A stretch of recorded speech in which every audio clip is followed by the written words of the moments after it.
Komið sæl og verið velkomin með okkur í 12. þátt sjónvarps Víkurfrétta á þessu ári. Við verðum á menningarlegu nótum og hefjum leikinn í menningarviku í Grindavík sem var að ljúka. Þaðan liggur leið okkar í Garðinn með edduverðlaunahafanum Kristínu Júlu.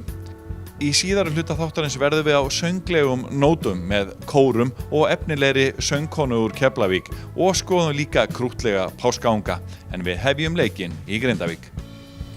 7. menningarvikan í Grindavík, hvernig gekk hún fyrir sig? Hún búin að ganga alveg rosalega vel fyrir sig, afskaplega ánægð með hvernig til hefur tekist. Aðsóknin búin að vera fram að væntingum á flesta viðburði, náttúrulega misjafnt eins og gengur að gerist, en það er bara komið skemmtilega óvart hvað búið að vera, að því að það er svo mikið í boði, mikið framboð, þá kemur bara skemmtilega óvart hvað er rosalega góð aðsókn á þessa viðburði. Það er búið að vera fullt hús á mörgu viðburðum, í kirkjunni líka og í Kvikunni og víðar og þannig að, og ég heyri það bara á þátttakendur sem eru með þessa viðburði, þeir eru afskaplega ánægðir hvernig þetta hefur tekist. Þið eins og undanfarin ári eru svolítið mikið að byggja þetta á heimafólki, en svo fáið þið til ykkar gesti víðar á landinu og jafnvel utan landsteina.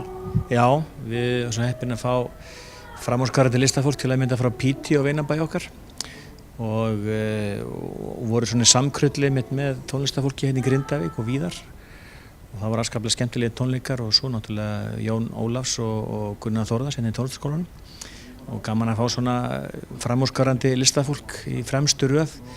En það er rétt, uppistaðan er mikið til heimafólk og það er svo gaman að hvað er mikil gróska, og við erum afskaplega stoltið hérna í Grindavík að Grindavíkur bær tók í fyrsta skipti þátt í svona þjónustukönnun sveitafélaga, og þar kemur til að myndi ljós að ánægja með menningarlífi hvergi meira á landinu í Grindavík, og menningarvikan á virkilega stóran þátt í því. Og líka þegar mælingi fór fram í fyrra, þá náttúrulega vorum við með að halda upp á 40 ára kaupstaðarafmæli og við gerum það svona jafnt og þétt allt árið, og það segir okkur að menningarlífi hérna í Grindavík er á mikill uppleið. Lífið er meira en saltfiskur í Grindavík. Já, það er nú fræg heimildaminn sem var gerð hérna fyrir 40 ára síðan, rétt rúmlega það, Fiskur undir steini, og þessi mynd hefur nú svona svolítið setið í Grindvíkingum síðan þá.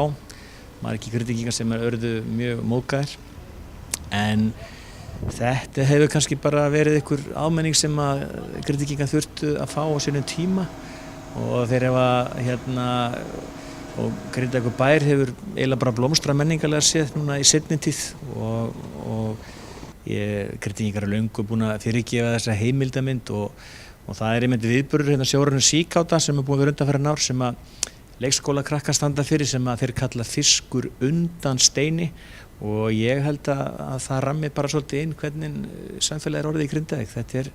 Þetta er mjög menningarlega sinnað bæjarfélag. Það er líka þekkt fyrir náttúrulega að vera fremstur í íþróttum, og þetta er náttúrulega sjávarútvegspláss sem að gera þetta svolítið með trompi, að maður kannski segja að menningarvikan sé bara svona svolítið ángi að þessari gömlu vertíðarstemningu. Það er bara tekið með trompi hérna viku, þetta er bara alvöru stemning í eina viku, svona alvöru vertíð. Þetta hlýtur bara að vera jákvætt til bæjarbæinn að halda svona menningarviku og svona kannski brjóta þess upp dimman veturinn. Já, einmitt, en svolítið hentugur tími, marsmánuður, það er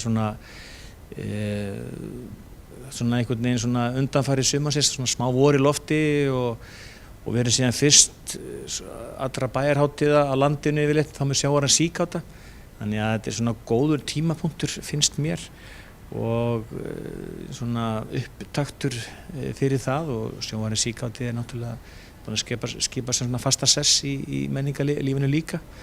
Og þar ætlum við að reynda að vera með svona ákveðna nýjungar í sumar sem ekki verið með áður, en svona alltaf að reyna að þróa okkur áfram, eins og með menningarvikuna, því að við fórum þá leið núna að vera með svona fjölmenningarlegt yfirbragð á henni, og það hefur líka tekist vel, þannig að við byrjum aðeins á því fyrra, tókum næsta skref núna, og þannig að við erum alltaf að reyna að gera betur og fylgjum allar góðar ábendingar hvað hægt er að gera betur á milli ára. Kristín Júla Kristjánsdóttir hlaut á dögunum edduverðlaun fyrir gervi í kvikmyndinni Vonarstræti. Við fórum í vinnuna með henni og heyrðum í nokkrum vinum hennar. Ég og Kristín Júla kynnumst þegar við erum að skjóta allt fyrir ástina myndbandið og það var ást við fyrstu sýn. Við erum búin að vera svona síðan. Ef eitthvað svona kemur upp á, eitthvað svona verkefni, þá reyni ég alltaf að fá Kristínu Júlu til að passa upp á það að ég sé gorgeous. Og það sem hún hefur nefnilega ekki bara sko hæfileikarnir og ekki bara það að hún næri að finna hæfileikunum sínum farveg, heldur líka svona rosalega falleg manneskja að vinna þessa vinnu og það svo ómetanlegt, sérstaklega í svona hópvinnu, það sem kannski mikið liggur við, kannski stórt krú, hópur af fólki að vinna að einum og sama rammanum, að þá gefur augalið að það verða allir að dansa saman og Kristín Júla sko mýksta smjörið í þessari vél, hún sko olían sem smyr vélina, ég get alveg lofaði því, þess vegna hringi ég í hana. Kristín Júla Kristjánsdóttir, nú erum við staddar hérna í húsnæði Sagafilm, þar sem þú ert með bækistöð þína meðal annars. Mér dettur í huga að spyrja, hvað það skemmtilegasta við starfið þitt? Það skemmtilegasta að fá að búa til manneskjur, eða fá að búa til karaktera, breyta fólki í bara aðra en það eru. Bara, já, mér finnst það skemmtilegast, að fá að hanna karaktera. Og helst þá manneskjur sem eru öðru algjör andstæða við þau sjálf? Já, það náttúrulega skemmtilegast, að fá að breyta fólki bara eins mikið og þá erum við að tala sko, það ekki bara útlit, að karakterin náttúrulega breytist einmitt með útlitinu, bara leiðu út fyrir þú sér karakterin svolítið á og þá náttúrulega í klæðaburði og hárinu og fasinu bara. Manstu eftir því hvenær áhugi á því að gera þetta kviknaði hjá þér? Byrjaði þetta í æsku eða seinna? Maður ekki, ég stundum verið að rifja upp svona, jú, í æsku fannst mér alltaf gaman að ég elskaði hlutverkaleiki. Þú veist, þannig að jú, örugglega hefur þetta kviknað strax í æsku, því það var bara, en þetta var samt aldrei kannski eitthvað sem ég ætlaði að fara að gera. Ég veit það ekki, en ég lærði ekki sko fyrir en að ég var orðin 34 ára. Og þá var það ekkert að ég væri búin að ganga með einhver draum í maganum að verða sminkað eða förðunarfræðingur eða eitthvað. Og ég hafði aldrei maskarað aðra manneskju og ég hafði engan áhuga á því sko. En þó ég hef alltaf haft áhuga á sköpun. Þetta var eiginlega bara algjör tilviljun að ég fór í þetta nám. Það var bara þannig, ég var bara leið og einhvern veginn þannig þurfti bara eitthvað að hugsa bara hvað þetta að gera. Ég þurfti að fara að læra eitthvað. Og sat bara mjög döpur yfir morgunverðarborðinu og las Morgunblaðið þegar ég sá auglýsingu frá förðunarskóla sem var og hét No Name. Og nema svo mamma mín, hún bara sló saman lóðunum og bara, þú bara ferði inn í skóla, þú bara gerir þetta og svo bara sérðu til, kannski þetta eitthvað fyrir þig eða ekki. Og þannig að hún svona hálfrak mig í skólan. En þegar ég fór í þetta nám, ég ætla að segja það, þá fór ég ekki í þetta til að vera heima og mála árshátíðarfarðanir. Þú veist, það kom aldrei til greina, en það var alltaf, þegar ég sá þessu auglýsingu þá var heldur pínu að ég myndi bara fara ef ég ætla að gera þetta, að þá ætlaði ég að fara að skapa manneskjur. Og svo því ég útskrifast úr skólanum, þá ákvað ég að fara niður í kvikmyndaskóla og bjóða mig frítt í vinnu fyrir útskriftarverkefni þar. Ég gerði það, vann 2-3 útskriftarverkefni með þeim og þar með var ég bara komin inn í bransan eiginlega. Því að svo ég lenti á frábærum hópi í kvikmyndaskólanum sem að útskrifaðist þarna um vorið og það allt fólk sem að fór beint í svolítið mikilvæg störf í bransanum. Og sem að ég fór náttúrulega svo bara að vinna svolítið með. Og þú nú kynnst ansi mörgu fólki líka í gegnum í þessum bransa sem að hafa svo orðið vinið þínir. Já, mjög mikið. Þetta er náttúrulega mjög, mjög persónulega náin vinna sko, með leikurunum sko. Og í bíó, myndum og sjónvarpsþáttum að þá nánustu tengslin held ég að séu, ég held ég sé bara að segja rétt að séu milli sminkunar og leikarans sko, svona hversu nærri fólki maður gengur sko. Og og maður þarf að kunna svo mikið að lesa aðstæður, þú þarft að kynnast fólki bara mjög vel, þú þarft að læra inn að og þú veist, ég þarf bara að vita hvenær leikari sest í stólinn hjá mér og hann vill bara hugleiða eða bara, þú veist, fara yfir næstu senu eða eitthvað og þá bara gott að geta að lesa aðstæður og bara, nú ætlum við bara að þegja saman, þú veist, ég bara vinn mitt og svo bara þegjum við og við getum það svo vel en svo náttúrulega ansið mikið talað, þú veist, þess á milli og mann er trúa fyrir, þú veist, það líka það, þú veist, að þetta er svona staðurinn sem fólk bara kemur og bara, þú veist, og ef það er eitthvað að eða erfitt og það er erfitt á settinu eða bara, þú veist, þá er sminkun alveg treyst fyrir því, sko. Þannig að jú, ég er búin að eignast mjög marga vinur og mikið af mínu nánustu vinur eru náttúrulega bara fólk sem ég hef kynnst í vinnunni. Leikarar og tónlistafólk og bara sem ég hef verið að vinna með. Við sjáum meira af Kristínu Júlu eftir nokkrar auglýsingar. Styðjum öflugt atvinnulíf, menningu, mannlíf og íþróttir á Suðurnesjum.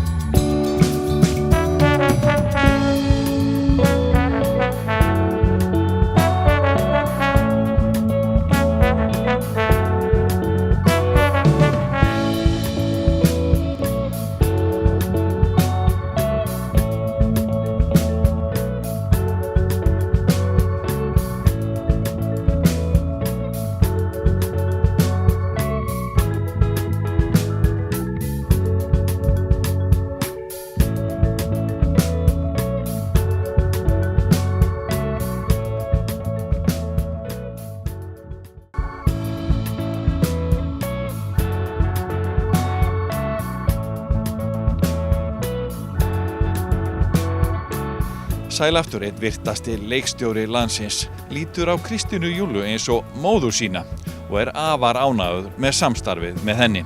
Við kynnumst Kristínu Júlu aðeins betur. Baldvin Seta, nú hefur þú unnið með henni Kristínu Júlu og ert líka vinur hennar. Hvernig myndur þú lýsa henni sem manneskju?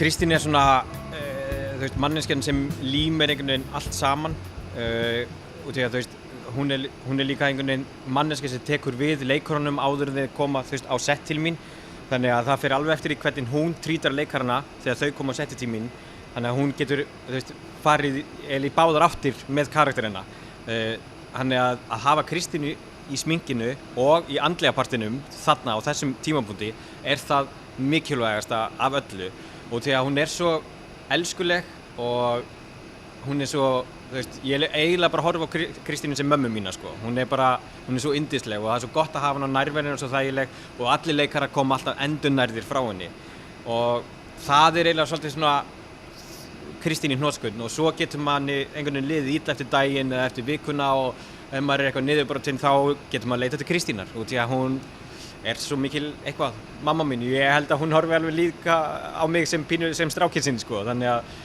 við hefum ótrúlega fallegt samband og bara, já, yndisleg kona.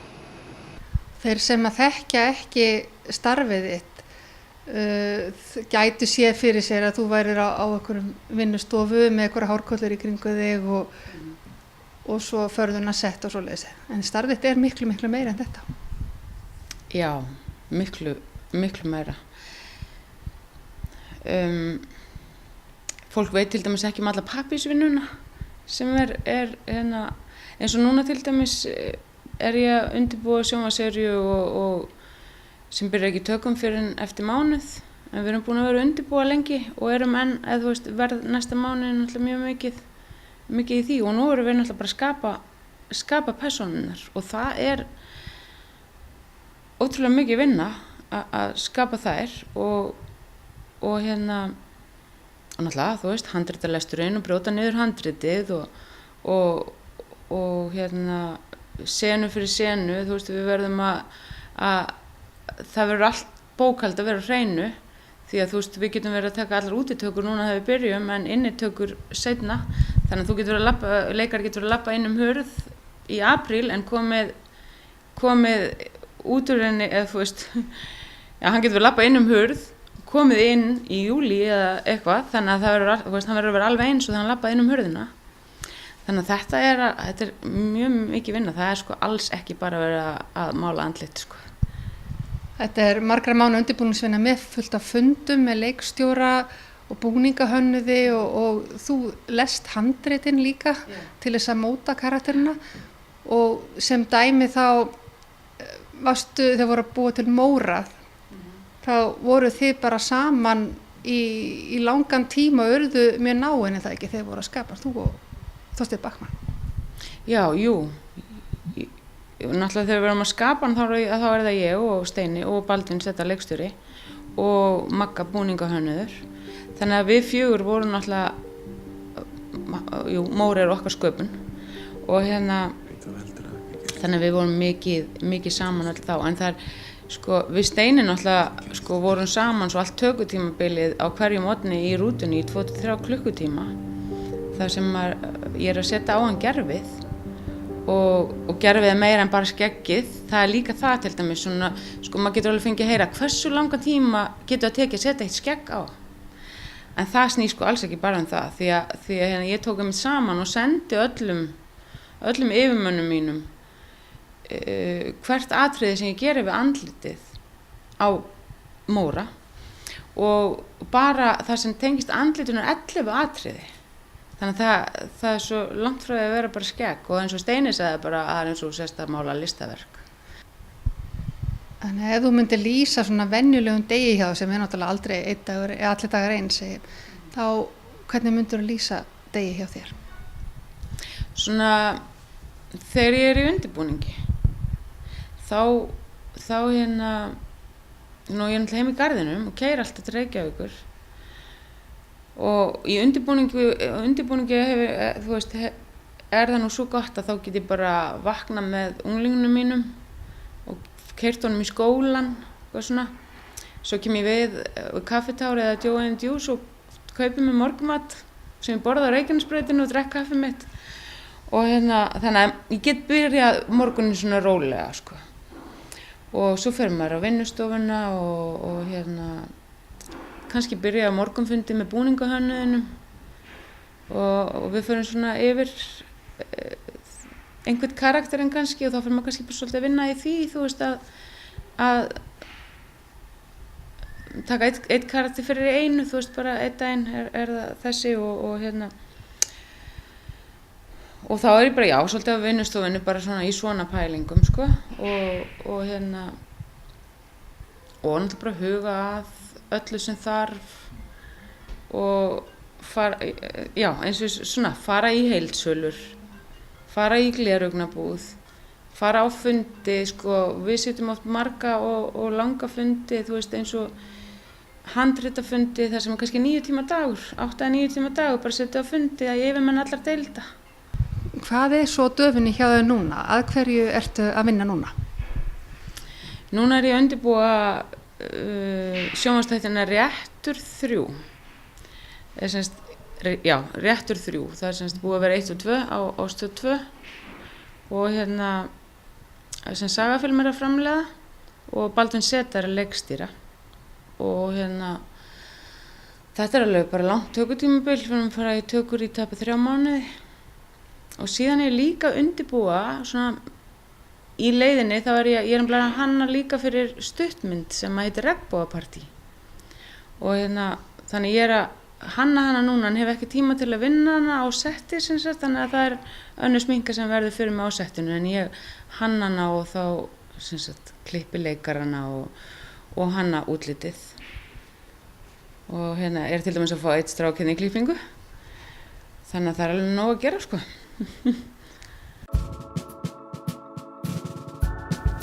Núna helgina verða haldnir hátíðatónleikar í tilefni 100 ára afmæli Keflavíkur kirkju en þeir fara fram í Hljómahöllinni í Njarðvík. Við ræddum við Arnór Vilbergsson, organista Keflavíkur kirkju.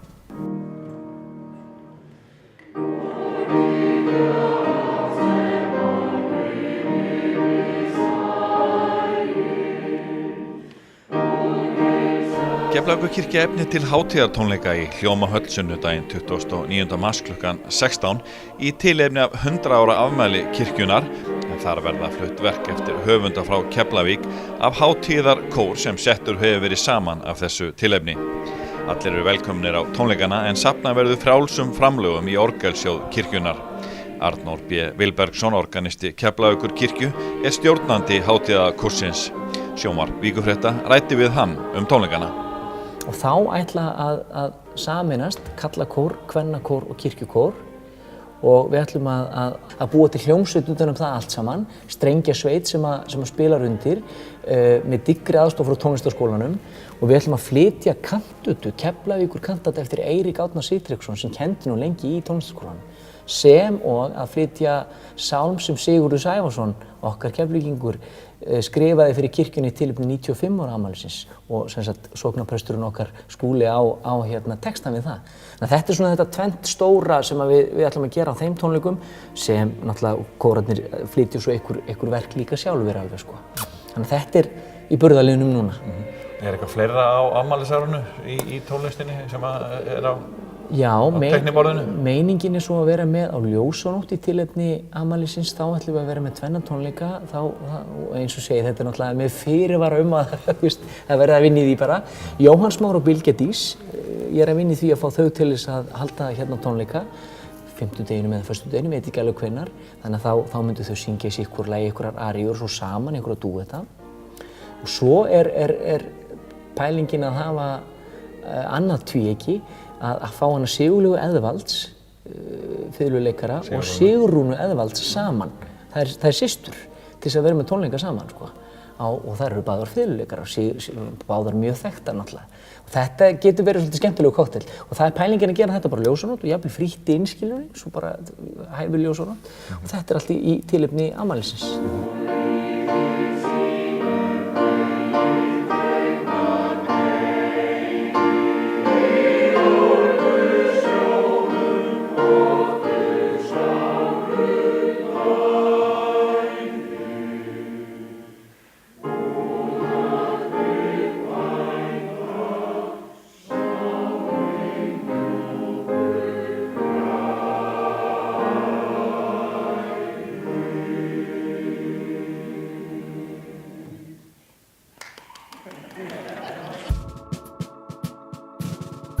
Nemendur Myllubakkaskóla í Keflavík leggja mikið upp úr undirbúningi páskana. 14 páskaungar hafa glatt þá mikið undanfarna daga. Þannig að segðu mig frá þessu verkefni, hvað eru þið að gera? Í byrjun þá ætlum við að gera svona verkefni að taka ungan og setja mig í box og ætlum við að sjá ef ungan er komið út og að sjá ef það myndi koma kamar úr og svo láta það vaxa. Hvað byrjuðu þið með mörg egg?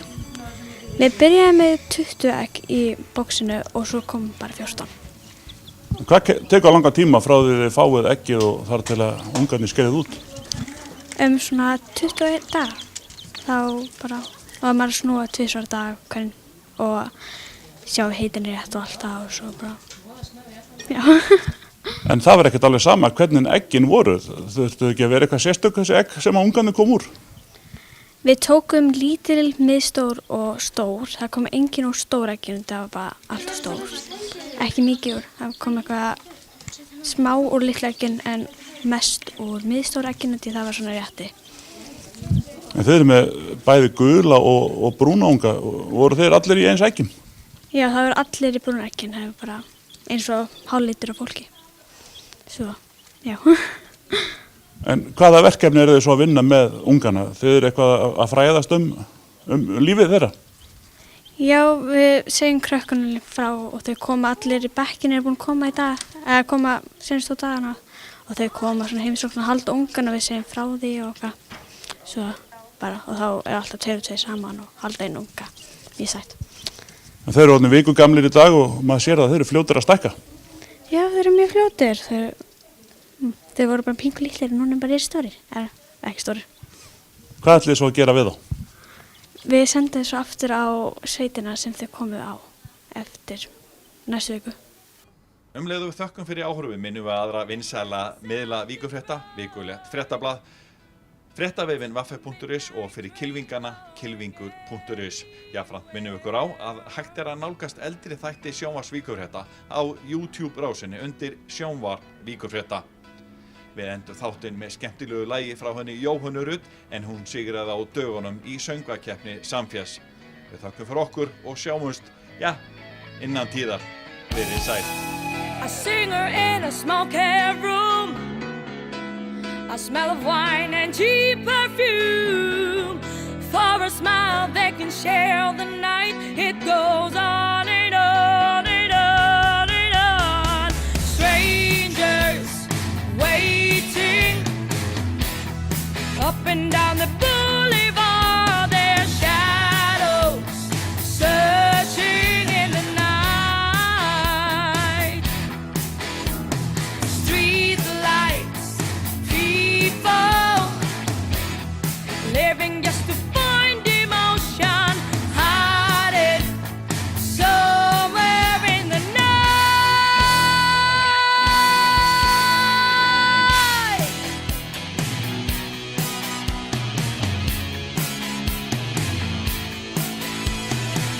I'm working hard to get my fill. Everybody wants a thrill, paying anything to roll the dice. Just one more time. Some will win, some will lose. Some are born to sing the blues of the movie never ends. It goes on and on and on and on. Strangers waiting up and down the boulevard. Their shadows searching in the night. Street lights, people living just to find emotion, hiding somewhere in the night.